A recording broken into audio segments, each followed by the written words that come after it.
Yes, magandang hapon po mga minamahal kong mga taga-subaybay. So, namili kasi ako ng kalakal. Medyo hapon na kasi ako na lumabas.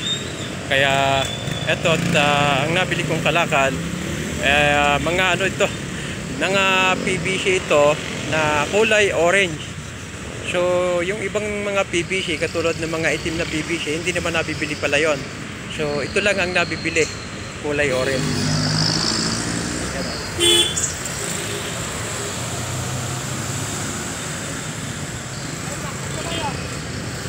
mo yan?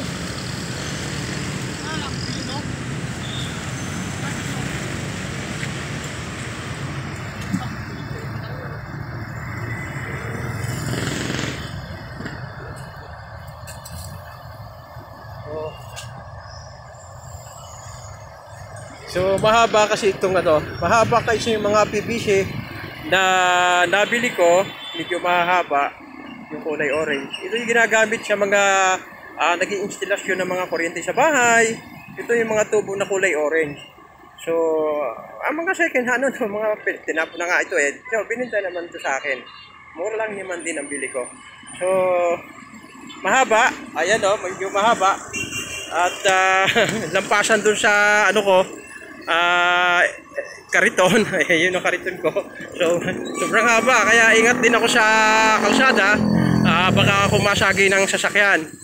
So kasi mahaba yung wala man ako nailagay sa dulo para maging dito banda, para palatandaan na hanggang dito yung haba ng ng mga tubo. So maliit yung kariton, para itong kumbaga sa kumot, maiksi yung kumot, ay matuto kang mamaluktot kasi maiksi yung kumot mo. So maiksi yung kariton ko, ay talagang maiksi. Hindi pa tayo makabili ng kahit second hand man lang sana na elf, makabili tayo kung magkakaroon mo kung sakali tayo ay papalarin, lulubin ng Diyos na palarin, makakabili tayo kahit second hand na sasakyan. At gusto ko magkaroon ako ng pwesto upang sa ganon, yung gusto ko direkta sa tunawan ng mga bakal, ang mga bakal na bibilhin ko. Siguro bago ko marating yun, hindi ko alam, ang Diyos lang nakakaalam nun. Gusto ko magkaroon ako ng sariling pwesto at magkaroon ako ng truck na panghakot ng mga bakal para didirekta na ako sa tunawan. Sana nga makatulong din ako sa aking kapwa na naghihirap din, ay karamihan din ang mga halos hindi na kumakain 3 beses sa isang araw dahil sa mahal ng bilihin.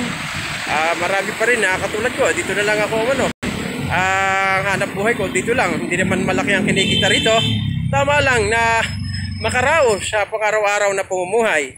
So walang susuko, tuloy lang ang laban at may awa din ng Diyos, makakamit din natin ang successful na tagumpay.